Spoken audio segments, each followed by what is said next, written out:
hills of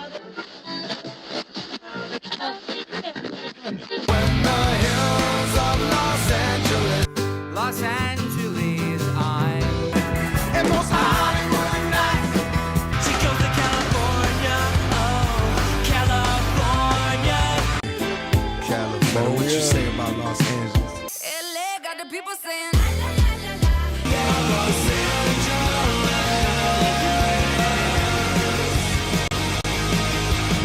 You're listening to Corner of the Galaxy on cornerofthegalaxy.com.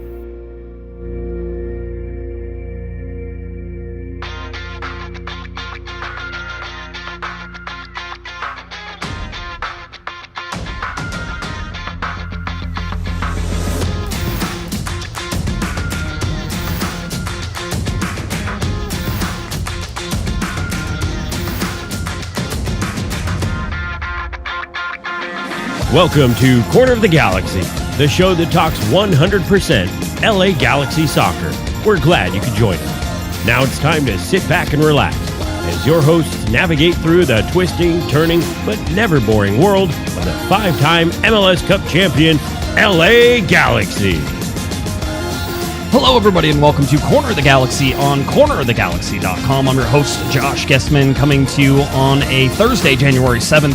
The LA Galaxy have announced head coach Greg Vanney. I know on the last podcast we said it, but it hadn't actually happened yet. So now it has happened. We have talked to him. He had a press conference. We're going to talk about the press conference. He's going to be on this show. We're going to have that as well. So got to talk to him a little while ago. We'll play that video for you here shortly. Jorgen Skjelvik update. Sebastian, Lletget, Julian, Araujo, some updates on them as well. A little MLS update as well to help me do all of it. Eric, the Portuguese Hammer, is back. Hammer, how you doing, buddy? I'm doing all right. I'm glad to be back. It's a happy new year and ready to get a fresh start on things. Obviously, elephant in the room. Everything going on in the world sometimes doesn't feel like the Galaxy's the most important thing to talk about, but it's also some people that's they want to focus on other things and distract themselves. I feel like I've gone through this speech several times in the last 6 to 9 months, but we're here for that distraction and to give people that escape where they need it. Yeah, absolutely. Hopefully we can provide that. Hopefully it's something that everybody can use a little distraction from, and if that works, then that's great. And fingers crossed everything works good. We're on a new streaming setup tonight, which may not work 100%, but we're hanging in there for a little bit. So just everybody sort of bear with us tonight. If it's not perfect, the audio still should be good. So we'll see what we can do, and hopefully that works. All right. Apparently already we have some audio things. You're getting a weird echo somewhere. So we'll try to see if there's a reason for that. There shouldn't. You don't hear an echo, right? I don't. I was gonna say I don't hear an echo. So again, starting the new year off strong. Yes, that's what we're going to try to do. So hopefully that gets fixed, or at least gets settled. Maybe it's just a streaming thing, and if not, I'll throw you away and we'll get rid of you, and I'll do the show all by myself. Yeah. I was going to say we've handled a part of the show that I don't even need to be here. Yeah. You don't even need to be here. It's not even important for you, right? It'll be a fun time. All right, good. We'll get that going, and hopefully that will help us and do a whole bunch of things. I'm going to try one thing, and if you go away completely, we will know. And if you don't go away completely, we won't know. So it'll be one of those things. But go ahead, give us a little hello. Hello, check 1 2. All right. Can I do the intro? Welcome to Corner of the Galaxy. I mean, you can do whatever you want. You're a grown man, so please, yes, do whatever you would like to do. But yes, we'll have everybody all settled in here very shortly. And like I said, new streaming setup. We'll see how it goes. It may work. It may not work. I have no idea anymore. All right. You live and learn. Learn from your mistakes. That's right. Important life lesson. We'll just keep going. So so that's where we're going. Everybody says much better. Okay, good. See, we fixed it. I hit a button and I fixed it already. Okay. LA Galaxy announced Greg Vanney. It is an interesting, signing. It's an interesting time for the LA Galaxy. So, it's a lot of things right now that are coming at everybody very quickly. And I think the same for Greg Vanney as well. So it seems like he's got a good head on his shoulders. You know, the press conference gets announced. Dennis DeCloso and Chris Klein were talking as well. So you got a little bit of them. And then you got Greg Vanney, who went on and on and on about stuff. And I think that's not a complaint. It will be a complaint eventually, Eric, because I'll have to transcribe a lot of that stuff and do some things. But we'll see, you know, sort of how everything goes with him, and if he's always this open or if this is just the initial sort of thing. But he seems like a guy who likes to talk and who likes to explain things and likes to do things. So we'll see it. Yeah, I think this could be a good thing. I think in press conferences this year, Chicharito is someone who's been a little bit long-winded, but the good thing with that is there's plenty to pull from it, and you could there's a lot to digest and to dissect and talk about, and it's a jumping off point for conversations. And you can tell the way Greg speaks that he gives you a lot of information, and it's a lot of good information that you can tear apart and really break down and delve into all the different things he says. So you're right. It is he's a talker, but again, in our line of work that we're doing right now, being a talker is a good thing.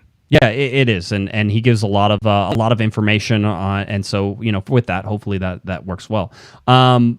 He gets announced. He starts talking about a whole bunch of different things. You know, he's talked about formations, Eric. He talked about, you know, players. He talked about just sort of his mindset. I mean, you know, initial thoughts on here is that you have a guy who is very much in tune with what MLS is and perhaps what MLS is becoming. You have a guy who is successful at Toronto, and we've talked about this. And it's one of those like sort of weird things where you have a guy who is a really important part of the LA Galaxy's history and its past, but is now going to try to take it into the future. I think that was what he was trying to approach more than anything. Yeah, and I think the thing that stood out to me the most, and I've said this several times, is that Chris Klein said that this one feels different.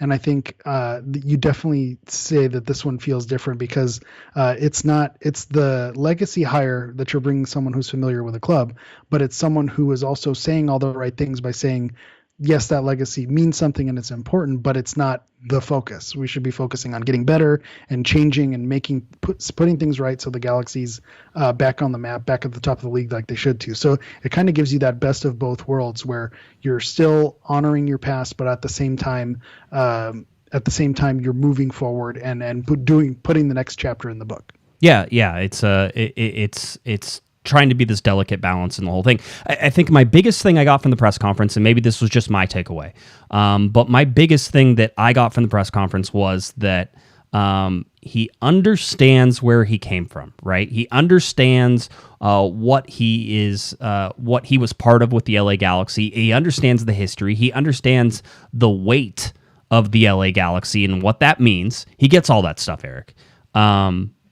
But he's not, and by the way, he is not one of those guys who seems like they're going to rely on it.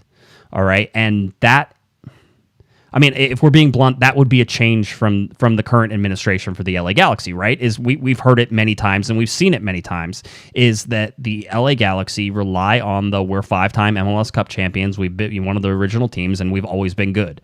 And they hang their hat on it. So it again, it's just one of those things that you look there and you say, okay, yeah, this guy may get it, and he may get it more than somebody else, right? I mean, at least that's what I'm saying. He may get it a little more than somebody else. Yeah, and you're right. I think we've even heard some Galaxy officials and some people say, well, we're the Galaxy, and they kind of lean on that. And so you're right to point out that he gets it, and I think that's a phrase that I've used before with some people and in a work environment is they have with itness, like they're with it, they get it, you can tell that this person picks things up and keeps moving and they're just with it. And I know that's it's not a technical term, but I think when you talk about Greg Vanney, he has it.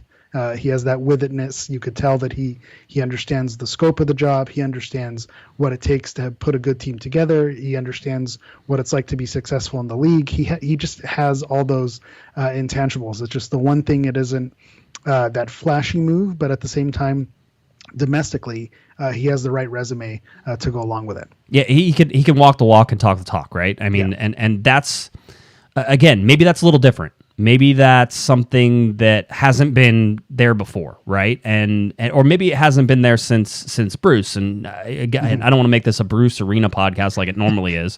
I was gonna say you love you some Bruce. I do, absolutely. He was. If you're talking about the person who was formative in teaching me how all this stuff, yes, absolutely.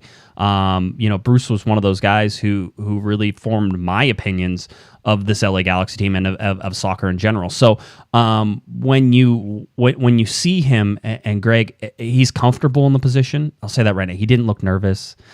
He understood sort of where he was coming from. It's a guy who gets it from a perspective. And let's not give too much credit to the LA Galaxy. I mean, they made the correct decision, but it was also a no-brainer, right? I mean, this isn't like something we should sit there, Eric, and really sit there and say, oh, well, the LA Galaxy, they just, oh, man, they dug through the pile and they found this guy and they put him in there. It's like, no, that's not how it works. That's not his. Greg Vanney fits this, and you and I could have made that decision as much as any of the LA Galaxy could have. Yeah, that's kind of, I go back and forth on this a little bit because you want to say there should be an exhaustive search, and you just permanently scarred by the Kurt Arnalfo move, being told that was they scoured the globe and that's where they landed. Right. But I think there are moments, it's right time, right place, and I think with this one, the timing of it and having Vanney, opt out of Toronto and then become available. You don't need to do a big search when that's the case. And I think Chris Klein tipped his hand a little bit because he said the more we talked to him, the more it became evident. So it seems like he was in the process pretty early on, and they kept talking to him, and it basically solidified it. So I think that the fact that they maybe didn't do an exhaustive search in this scenario, it's okay. And right now we're all feeling good. We're all real optimistic, and we'll see how the next couple seasons pans out and how we feel later. But at the moment, it feels like it was the right move at the right time. Yeah, it does, and I don't know how long that's going to last, right? That's one of those things where we sit there and say, oh, well, I felt good about Guillermo, I felt good about Siggy. Even when Siggy came in, it was like, yeah, there seems to be some hope there, and it's always difficult to put that in perspective. It's fun to have a guy who excites the fan base the way that it does. I mean, being a former LA Galaxy player, it doesn't hurt, and everybody knew that. I mean, that's one of the reasons it made sense, was you're like, oh yeah, that sort of makes sense. So that doesn't hurt, but you want to say it feels different, but does it feel different than all the other times when new managers come in, or is it just there's a different feeling than there was 3 months ago? And it's just the change in feelings that you're dealing with. It's one of those things. Of course, it's going to feel different, and it's easy to say it's going to feel different because every coach is different. So it's always going to feel a little bit different. Now that echoes back. Okay, I'll put it. I won't touch it anymore. I promise. All right, good. Stop touching buttons. Yes, I'm done. But it really does, and it's because of the resume that he comes with, and you just feel a little bit more confident the way he carries himself. And I don't want to be the guy who compares him to Guillermo Barros-Schelotto, who came from Boca Juniors, one of the biggest clubs in the world, and say that it's a step up. When you look at those and you're comparing Toronto and Boca Juniors, you're not going to say that Greg Vanney is coming from a bigger club, but it just seems like the way he answers questions and the way he talks about it, he brings a little bit more confidence, and you feel like you can trust a little bit more in the situation. And I think, rightfully so, and you can call me out for this. And when GBS arrived, we felt good. It seemed like he was saying the right things. He has the right emotion. So it's fair to say, okay, we've been burned by these good feelings before.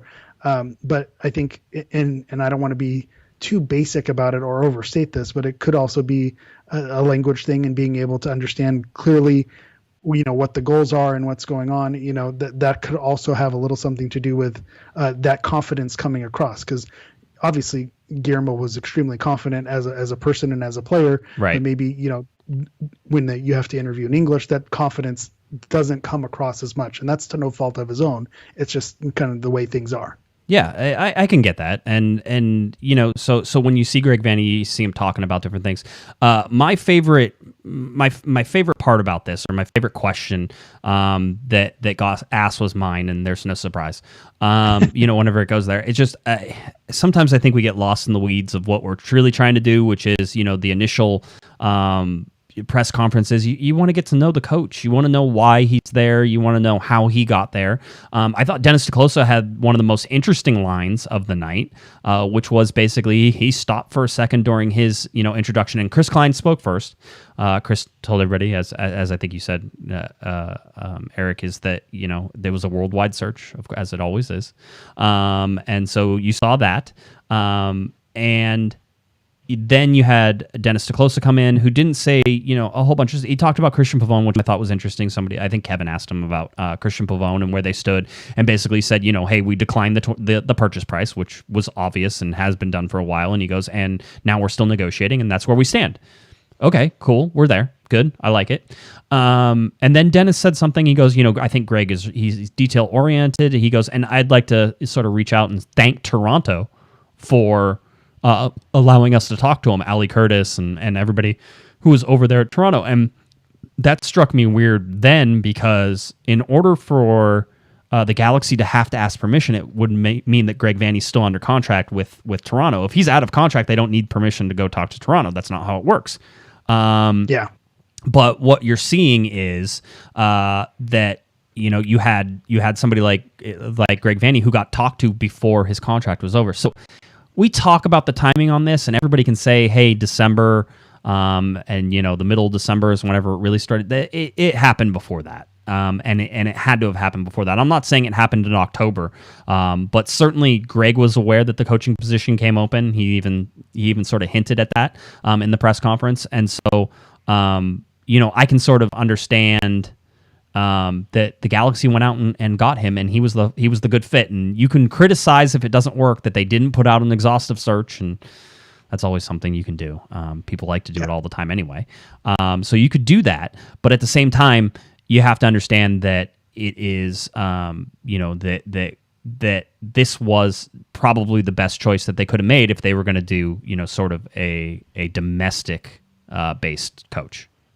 Which Aaron did point out in the chat that since he was from Canada, technically not domestic, but yes. I'm going to count it as domestic. Yeah, but still, because it's the league domestically all as one, a unifying move there. But you're right. I think that was telegraphed by Dennis when he thanked Toronto, and when you think about the timing of Vanney declining, it just seemed, and then Chris Klein mentioning that the more they talked to him and that we were approached by people who wanted this position, so that means that maybe already we're talking to him, and then other people came into the fold a little bit later. So there were some telegraphs and some small hints if you want to put your tinfoil hats on and guess to what happened. But just to go back to Greg being a process-oriented person, that's something that I chuckled when Dennis said it, and I chuckled when Greg said it later, that he's a process-driven coach, is something that the Galaxy have pushed back on for the last year and a half, has been trust the process. And then we have someone new coming in and saying that he wants to instill a process to move forward. So we're going to have to, begin trusting the process again, because that's one of the things that he stood out. Greg the builder likes to build things, likes a process. And I think if you didn't like the phrase, get ready for it, because we're going to continue to be in that process this season. Yeah, it is. And there's going to be a question about whether he has the capital, Eric, and to be able to command the respect of the LA Galaxy whenever they are, making decisions on some of these things, and whether or not he's going to be able to go to bat and say, this is the guy I want, and I want you to spend money on this guy. That hasn't always been the case. And with Greg Vanney, that might work. You might get something from him where he has enough capital to sit there and demand things. I thought it was interesting because on Twitter, as soon as I started talking a little bit about Greg Vanney, somebody said, oh well, how's he going to get along with Dennis DeClosa? Because it's just not going to work. And I'm like, you can't say it's not going to work in the first 30 seconds of the guy being announced. I go, it may not work. We don't know that, but it's not like Greg Vanney didn't have a general manager at Toronto. It's not like he didn't deal with, I think, two general managers, through his course of time there. And then he was dealing with Ali Curtis as well. So, I mean, there's something to this. I think that Dennis and Greg are going to have to work together. It feels like, in my mind, and this is not any inside information or anything, this just sort of seeing them talk and seeing them discuss things, is that they seem to be on an equal level. And it doesn't seem like Dennis is holding or lording things over Greg. And who knows, if it comes to a disagreement, maybe Dennis gets to pull rank on it and make it happen. And that could be the case. But for right now, what I've seen is that Greg Vanney has a lot of cachet and has a lot of pull. And I know everybody's been saying, Klein out, and they need to get Chris Klein out of there because I really feel like Klein has his hands off of this, as much as I think he did last year as well. So there's some things to be ironed out here, Eric. But from what I'm seeing so far, that's where I'm at with it, at least. Yeah, and I think this comes to what Dennis has learned during his time with the club. Is Dennis brings a different scouting network that's in Mexico and South America, and I think bringing Vanney as part of that scouting team and involving him, I think that just adds a layer to your scouting network. So Dennis, that's maybe he hasn't landed on those players from some of those South American leagues, or he's only been able to get a loan. I think having Vanney is someone who maybe you'll be able to get some of those free agents, or trade your Gam and Tam for a player who's successful around the league, who you could bring into the fold. I think it's important. He's opening up his scouting network to someone who's within the league, which I don't think is a bad thing. Yeah. I may have fixed your audio. I don't know. I've been messing with it while we've been doing like the whole show, so I've been sort of doing it. What we're going to do is we talked about the press conference. There's a lot of things. I know you can go to our website. Larry wrote an article. The videos for the press conference are there. You can watch it all, and you can sort of see how it goes with Greg. And I think he was open, forthright. He was friendly and all that stuff. But in case you don't want to do that, and you don't want to do it right now, Eric and I just about a little over an hour ago got to sit down. Well, I mean, we were always sitting just like we are now, but we had Greg Vanney call us, a little Zoom call with the coach to be able to talk to Greg about it. And so what we'll do now is we'll play that. So, I think this is about 18 minutes of Greg Vanney and us, which is probably too much of us, and a little bit more of Greg Vanney. So that's never a bad. So here you go. New LA Galaxy head coach, Mr. Greg Vanney. Greg, certainly appreciate you taking the time to join us tonight. I know it's been a busy last couple of days, maybe a busy last couple of weeks for you. I feel like you're on the media whirlwind right now, but we thank you for taking some time to talk to us. No, my pleasure. Thanks for having me. It's been a little bit busy, but it's all been good. So I'm happy to be here. That's great. I know your family's back in Toronto.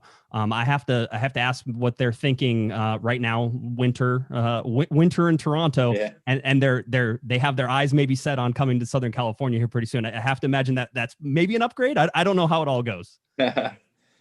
It's for sure an upgrade in many ways. So the weather would be the primary one in that category, especially this time of year. But they're excited here many times. They lived here before we went to Toronto.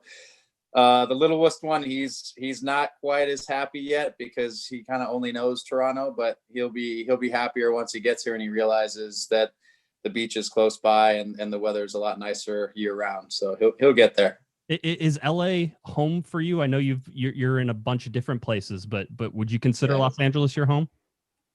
Yeah, I would at this point. I grew up in Arizona, not too far away, but most of my adult life between UCLA and the Galaxy, and it's been Southern California. And so here's where if I wasn't doing soccer, I would be in Southern California, and now it's just bonus because I get to do soccer and be in Southern California and be with the Galaxy all at the same time. Yeah, it works out well.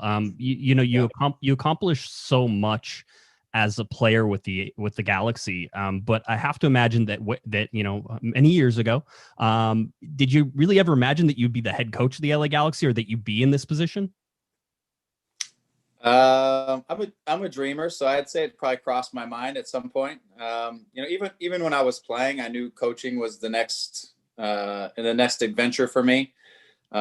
when I was playing, the guys that were around me, even the Couchmans, Frasers, all these guys, they're like, you need to stop coaching so much and thinking about the next thing in life and concentrate on playing. And lo and behold, here we are so many years later. And it's what's brought me back to LA and brought me back to the Galaxy. So it's something that I always had hoped for and dreamed about. And it's become a reality because timing is everything, and things have gone the right way, over the course of the past several years to bring me back. So.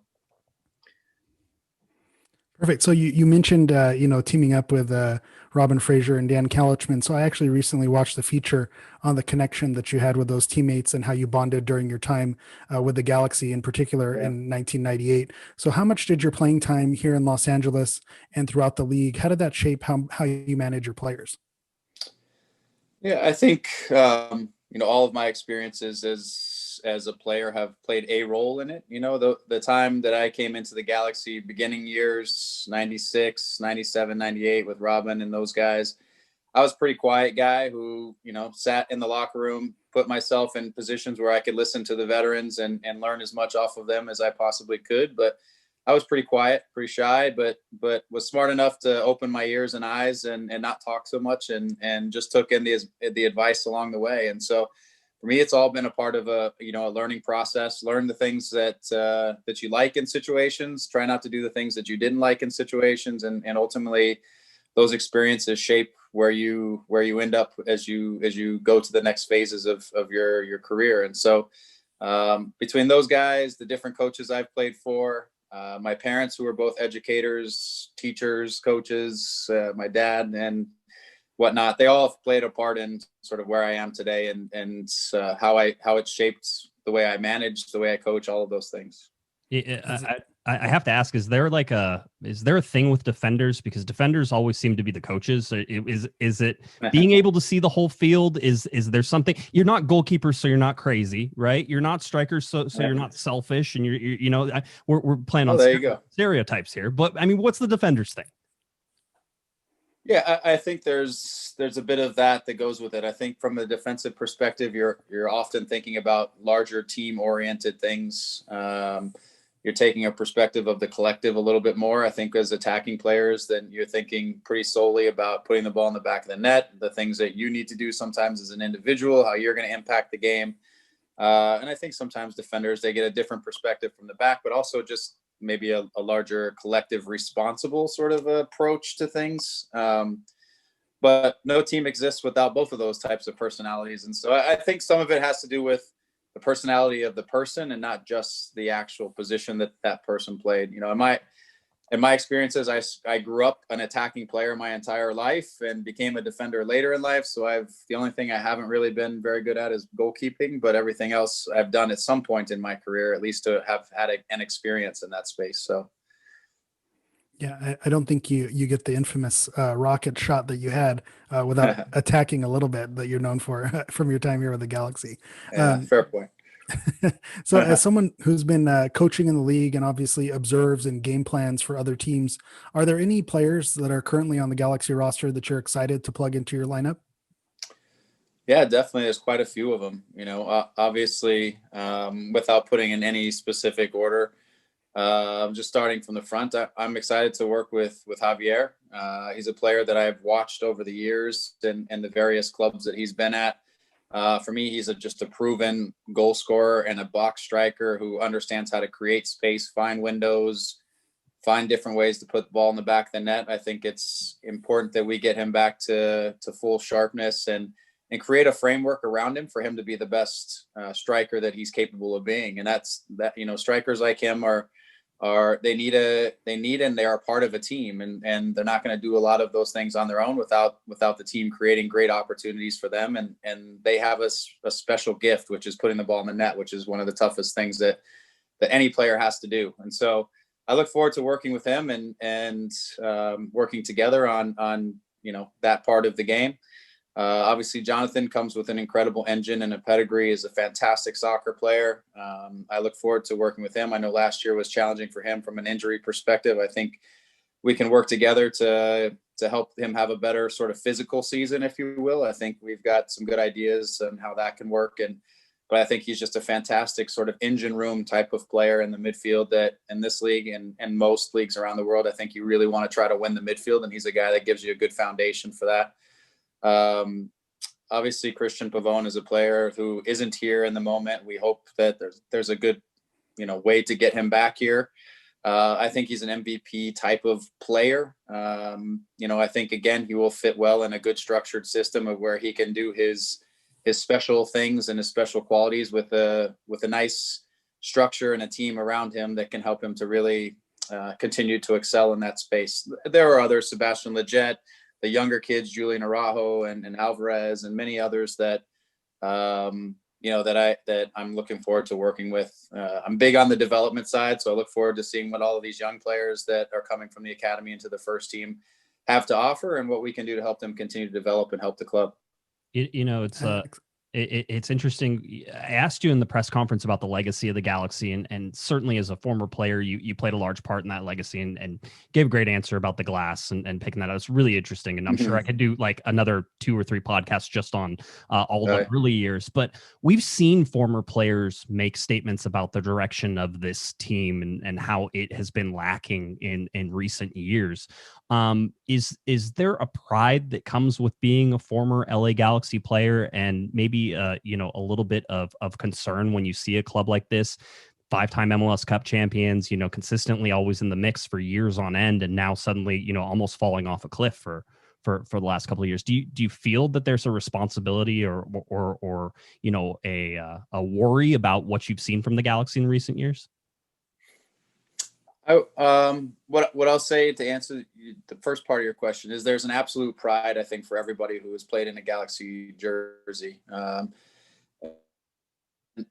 many of us who were here at the very beginning, we were like, it was still a small club that was, kicking off in a very small league. And we were like a family that we're just embarking on this incredible experience that nobody knew really where it was going to go or what it was going to look like. And we became so close as a group of players. And Lothar Ausiander, who was the first coach, he pulled an incredible group of guys together who many of you still see around the league in coaching positions and other things. And so it became from that group, the culture of the club had just really had started. And we started that year in 96, 12-0. And I think from that day on, there was just so much pride in being a member of the Galaxy. Went to the finals. Unfortunately, it unfolded the way it did. But I think from the outset, it just, it meant something to be a part of the Galaxy, and it meant that you were going to be a winner and that you belonged to something special. And I think that just carried on through the years and through the championships and through the next generations that put on the jersey and so forth. And now when you put on the jersey of the Galaxy, you carry the weight of the history and the legacy and the hard work that was laid down by the pioneers of the club.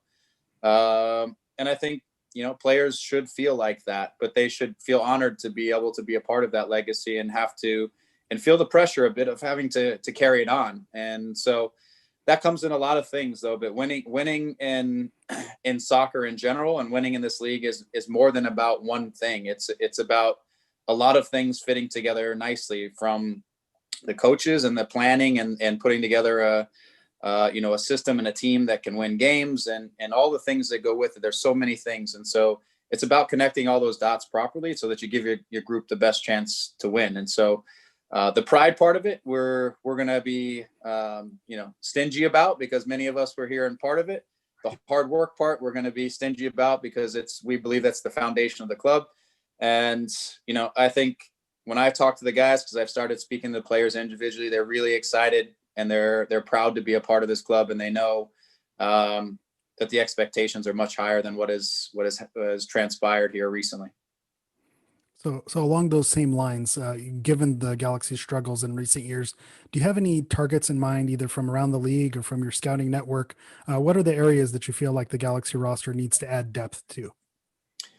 Yeah, I think, we want to continue to improve in every aspect. I mean, we some of that is on the training field, and some of it's just in the work that we do and how we set up ourselves to be a better team, both defensively and in attack. Obviously, we want to, we said it before, we'd love to get Christian back, which would solidify some of our attack. I think still looking at who can probably man the right wing and the right midfield on a consistent basis, give us some pace, give us some depth, give us some one-on-one ability coming off of that side. They've got different versions of what can happen there, but I think we want to continue to grow. I think continue to add a couple pieces to the midfield so that we can add some depth and for me, some mobility and some dynamic work in the midfield is going to be important. And then just working back, between the center backs and the full backs that we have, we've got to get more out of them. And we also need to continue to look for that one or two more pieces. Maybe they can just add some more qualities that our guys that we have aren't necessarily their biggest strengths. And I think back lines are made up of teams of people, not necessarily one guy, but four guys who actually complement each other. And they one guy might have strengths that the other guy isn't the other guy's strengths and vice versa. So we need to continue to build there. And the last one is goalkeeping. Right. We want to, have the right goalkeeping crew, that we have somebody who is competing, and two guys or three guys who are competing for that number one position, but we want to have somebody really step in and give us some solid performances in that position. So I gave you a very broad answer. I get that, because I don't think there's one specific answer. We need to make the team better, and that's getting more out of the guys we have, and that's continuing to add pieces that can make our team more dynamic for me, and more balanced on both sides and front and back. I know there's a lot of work to do. 17 players, I think, currently on the roster. So another 13 that you get to add, plus or minus a couple, however you guys really want to put that together. So a lot of work to do. It was funny. I was asking some questions to some different people and trying to do some background research on you before you came and stuff like that. And I was talking to somebody, and they said, you know what, he's a real soccer nerd.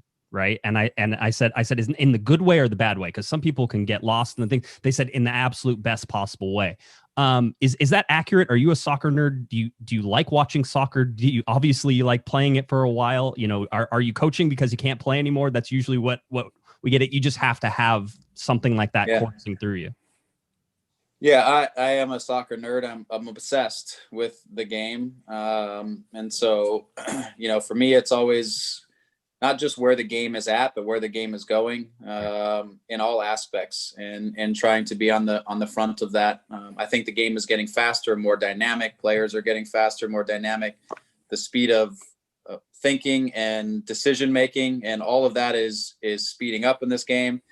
And so I love learning about the game too, and then transitioning what I'm learning and learning from the people that I'm working with, whether that's players. So I love it. Like, I can't get enough of it. And for me, I didn't start coaching because I couldn't play anymore. I started coaching because I knew it was next and I was ready to get into coaching. And so I just quickly transitioned to that. For me, I went into the development side specifically because I wanted to learn how to teach before I even went into just being an assistant coach or anything like that. Because I think that's an important part of being in this league, is understanding how to communicate and how to get your ideas across to players so that they can best utilize those. That's great. Yeah, well, I'm someone who comes from an education background, so to hear you say that, I think that's important to mention, that there's a way to learn on how to teach people as well, and it's important that you mentioned that. So I like hearing that.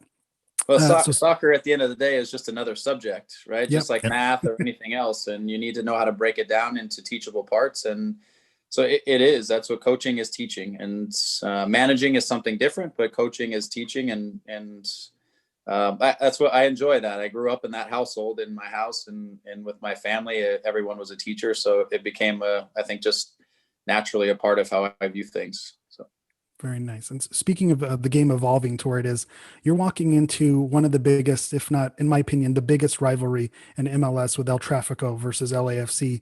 What are your feelings about jumping into a rivalry like that? Yeah, I'm excited about it. I came from the Toronto FC Montreal, which, if you're in Canada, that's a big deal. Two clubs and cities with massive history and going against each other. So I look at this as another exciting rivalry. I think that's what the sport needs. It not only is it a rivalry and it's great for our fans, but it's great for the sport and it's great for the intensity of the game. People feel rivalries, and when you feel something in a game, that's what really draws you in. So I'm excited about it. first and foremost, our focus and attention is solely on us and making our team better and laying down our style and system of play and all that kind of stuff. And when the schedule comes out and we see what date that first game is against LAFC, we'll circle it. But we have a lot of work to do on ourselves before, as we start to build up to those moments that are in front of us.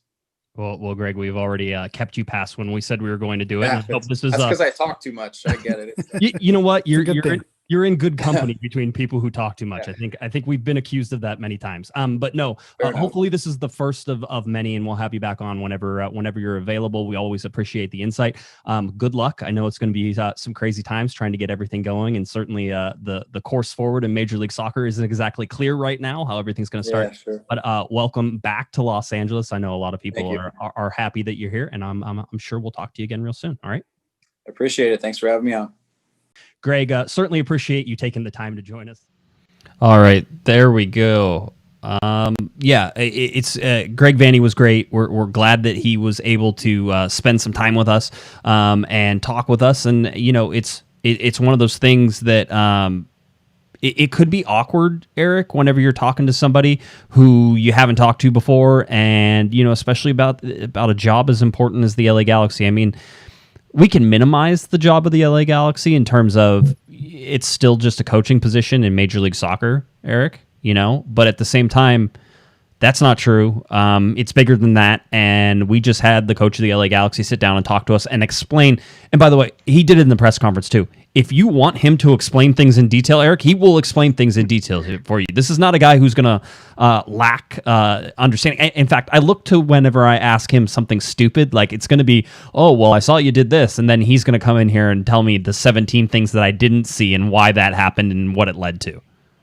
Yeah, and it just goes back to what we said at the beginning with the having it and being engaged and being locked in. He just has that, and I think if he wants to shoot to the top of the power rankings for favorite head coach of all time, coming from a house of educators and teaching being in his blood, and that difference of, you know, knowing that coaching is teaching and it's a different skill, managing players is almost a different bucket, and just kind of that understanding that what do they call it, EQ, that emotional intelligence that just he seems to really have a hold of everything. And I think if you're and again, here I go comparing things, but if rumors are to be believed, the previous coaching administration was more of a roll the ball out and let the players do their thing. Vanney seems a little bit more of the opposite, who he wants to get more down and dirty with the tactics and teach players to do certain things or instruct them to do certain things. And I think that's something to be excited about, because it's going to be a shift to some of the sad days that we've seen in the last couple seasons. Yeah, it could be. Again, engagement is there. He has it. I mean, the best, and you and I were joking about this, I think the best question was your question about, you know, where do you see the needs for improvement? And you started basically at the top of the field and ended at the back of the field, right? Yeah.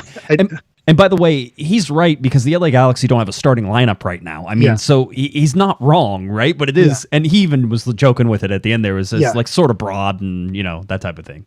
Well, that's kind of the running joke that we've had, you know, since these off-season shows have started, and even during the 2020 season. It's, you know, where did the Galaxy need to improve? Well, they need better midfield, better defenders, and goalkeeping, and another striker. It's like, well, we just named every single position on the field. And when we asked Vanney that question on where depth needs to be added, he basically mirrored that by basically rolling through all the positions. Another thing that I found interesting is he did mention Christian Pavone. And so, you know, we didn't ask about Pavone, but he kind of volunteered that name as a player that he wants to bring into the fold. So if you go back to what Dennis was saying at the press conference with negotiations being ongoing, I think the Galaxy have a lot of leverage. And if Vanney is mentioning him in interviews, I think that's a positive that shows that there's still that possibility that, that Pavone could be back in the fold. It's not quite dead yet. Don't bring out your dead. Yeah, it's not there. Give it some time to breathe, and you know, Pavone very well could end up back.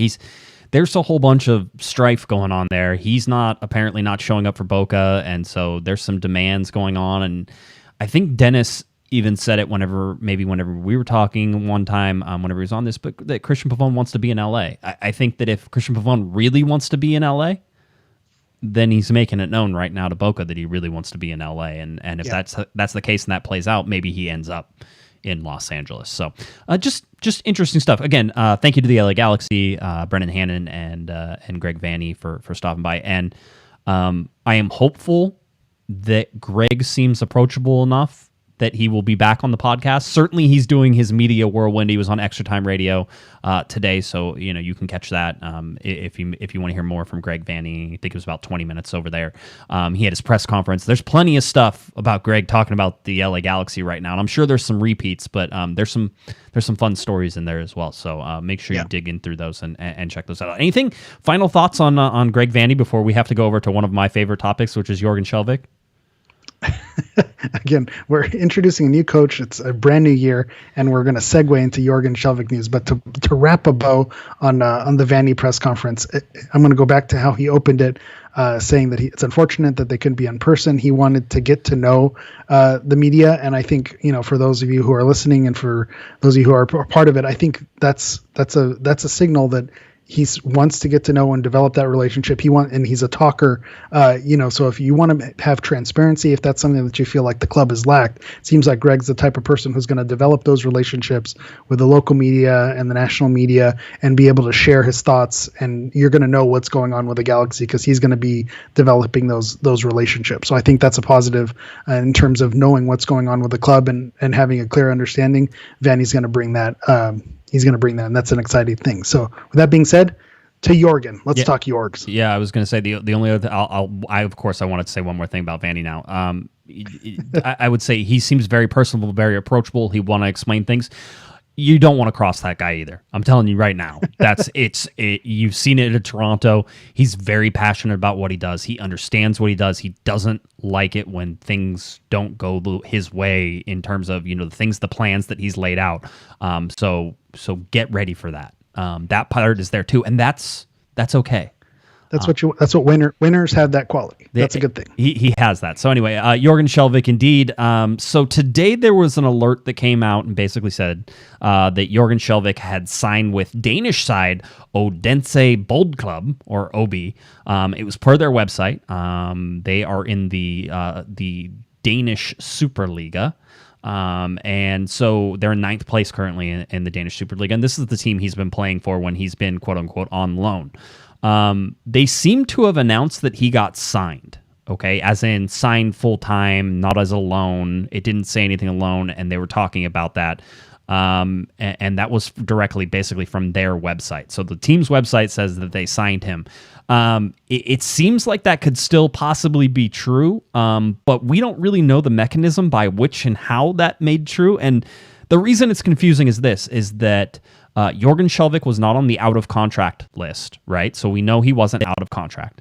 He wasn't on the option decline list, so it's not like the LA Galaxy declined his option. So as far as we know, at the end of this year and the beginning of 2021, before we got this news, is that Jorgen Skjelvik would continue on loan. That doesn't seem to be what has happened. It seems that he has signed with OB, and if that's the case, he's then removed from the Galaxy completely. I'll say this, it really doesn't matter one way or the other, except for some technicalities, because he was a full cap relief guy anyway. They weren't paying any of his salary. OB was paying it, and so, as far as I understood, the LA Galaxy got full cap relief from that. I don't know if I believe that, but that's the story that I was told. So I'll say that. I think go ahead. One of the funniest parts about this is when you posted the club said through 2023 is when they signed him through.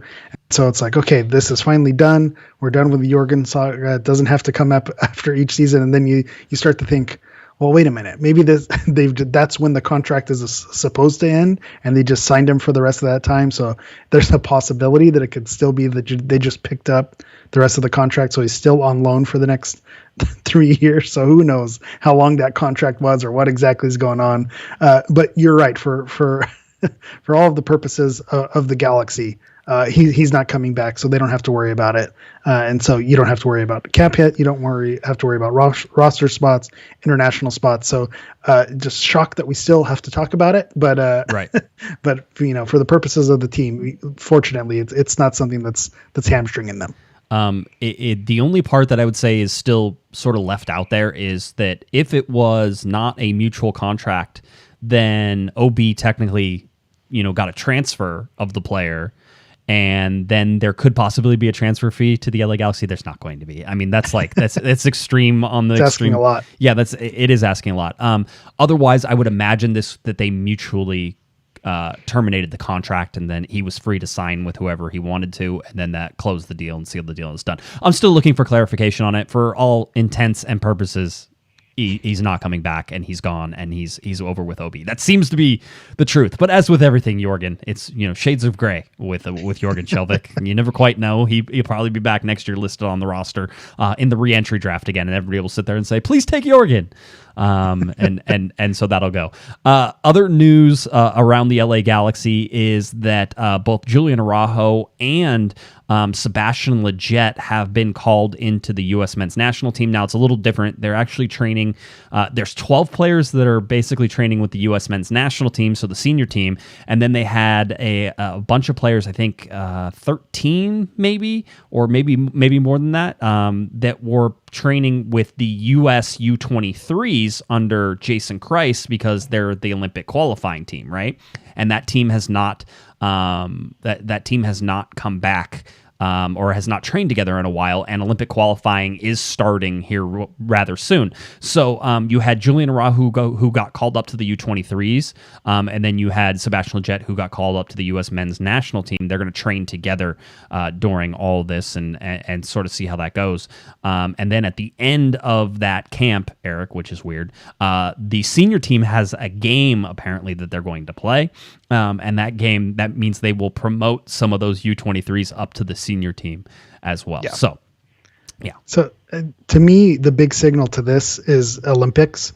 I think the Olympics, because that's mostly a youth squad, that's who the type of players who you're seeing called up, and then maybe they'll cherry pick from this, camp, what's traditionally Camp Cupcake with the MLS, mostly MLS player side. They'll probably pick a few of those players to mix in, because you are allowed to bring some older players, some older pros into the mix. And so I think, to me, this is just kind of a big signal for the Olympics, getting them all working together and training together. And then the full men's national team side is probably going to be stacked with mostly European-based players, and then some of those MLS-based players, Sebastian Lletget being possibly the exception, because he seems to be, on Greg Berhalter's good side, seems to keep getting those calls, which is a good thing. I was speaking with Gio Garcia from LA Soccer Hub yesterday, so shout out to him doing his thing on his show, and it's what you want. You want Lletget playing with confidence, getting called up, and being thought of that level of player. And I know the chat has some fun with saying you want him playing as well as possible, because if you have to sell him, you can sell him at a high price or trade him for something well too. Irregardless, as you like to say, yes, it's a good thing, because he's going to have confidence, he's going to be playing well. He's going to have that U.S. men's national team player tag. And then the same thing, sticks with Julian Araujo. You want him getting called up. You want him getting those reps. The part that it hurts is you lose those players for part of the season. Yes. But at the end of the day, it's a feather in the cap, and you want players from your club to be playing at a level where they get called up. Hey, that's Greg Vanney's job to worry about the players going off now. All right, I'm done worrying about it, because it was usually me worrying about it, but no. Not anymore. Greg Vanney takes that over and has to deal with that. But I mean, it's important to point out, talking about getting better across the field, the LA Galaxy need a backup right back. We've said that. We know that. It's something they have to do. They have 13 players to do it. They have 4 international slots to fill. They may actually have less than 13 players. They might only have 10 in order to fill if they sign those 3 young kids, but then they could always loan them down to LA Galaxy too. Yeah. I mean, the machinations of all this are just maddening, and it drives me crazy too. But roster sits at 17 right now. The final thing we wanted to touch on, and I said it at the end with Greg in our interview with Greg, was we don't know where MLS is heading. And that's true. We don't know where MLS is going right now. And that's a problem.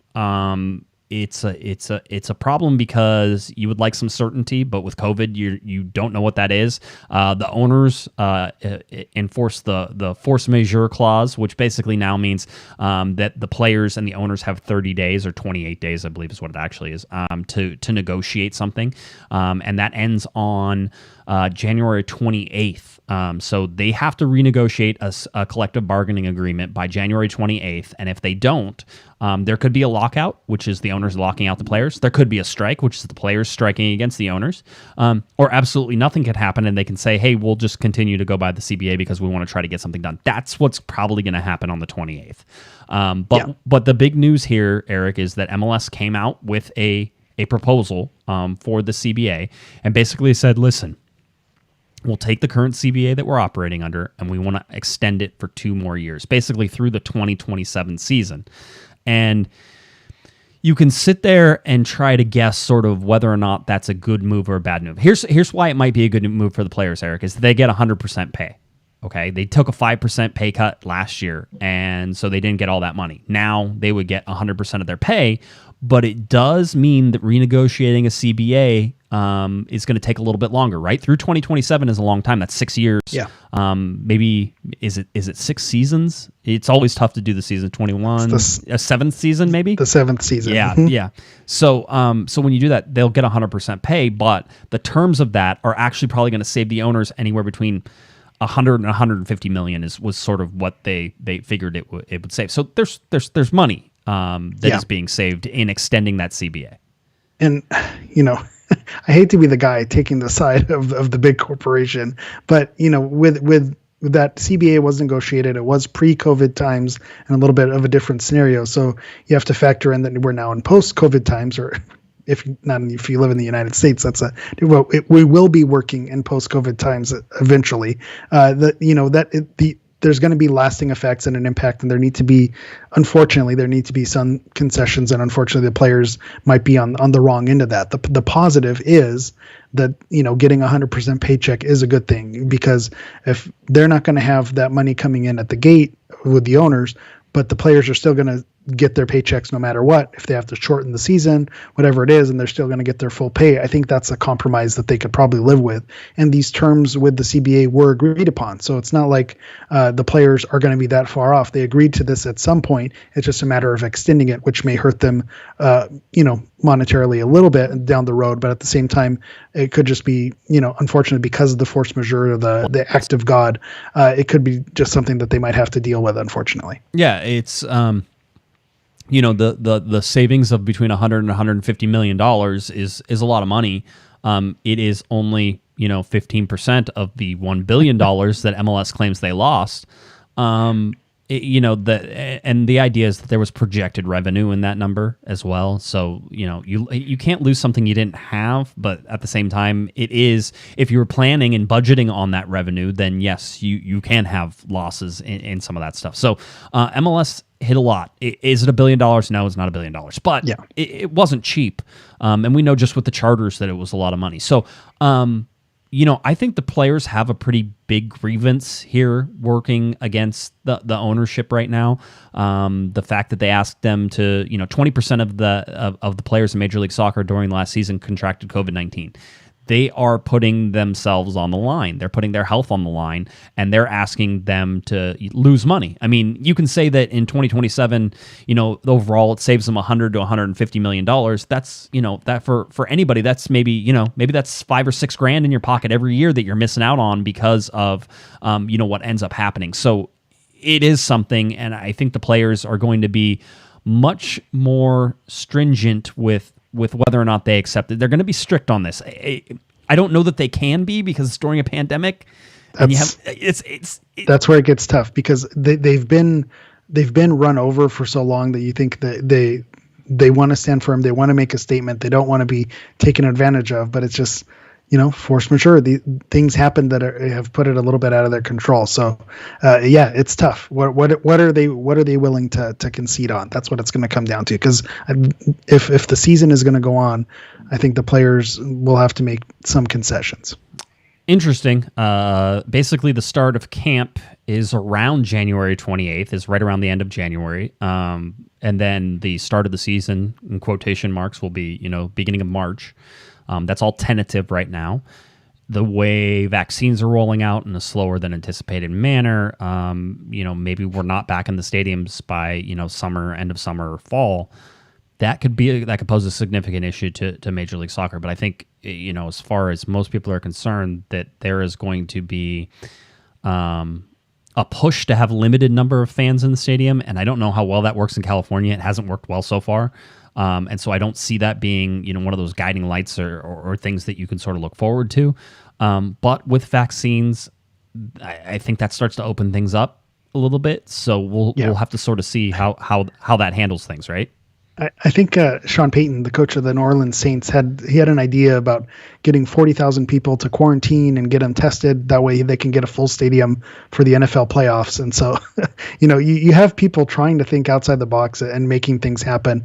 And if I said that the MLS players are going to have to make concessions, maybe one of the things where they get back is it's player safety, where they if they don't feel safe, then where they do have the leverage is if you need the players to play the game. So if they're not going to be protected, if they're not going to be safe, then that's where you may see a lockout and something happen. So they do have the leverage, and so we'll see how and it's local markets too, because every state handles it a little bit different.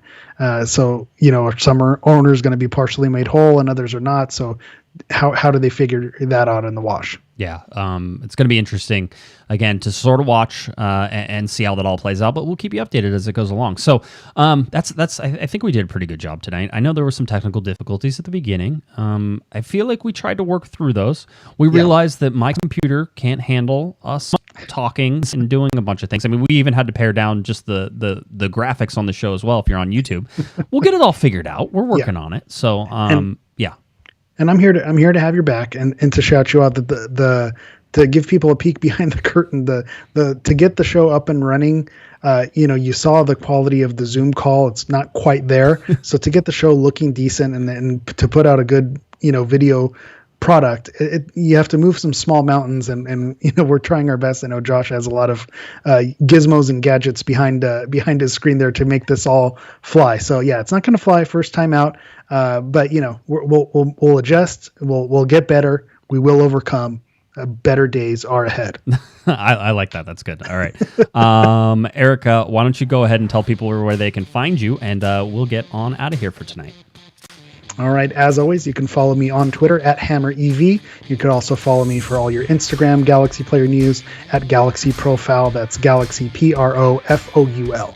All right, and if you're looking for me on Twitter, it's at JGuesman, JGUESMAN, and of course at Galaxy Podcast.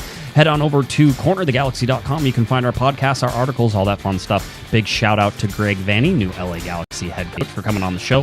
Thank you to the LA Galaxy for making him available as well. All right, I think that about does it for us tonight. For Eric, the Portuguese Hammer Vieira, I'm Josh Pato Guesman.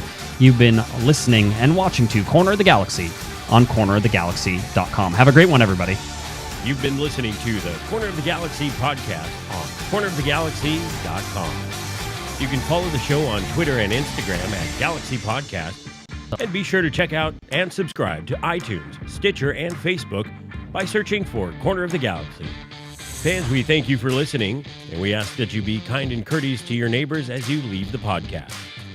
We thank you for joining us and look forward to seeing you again.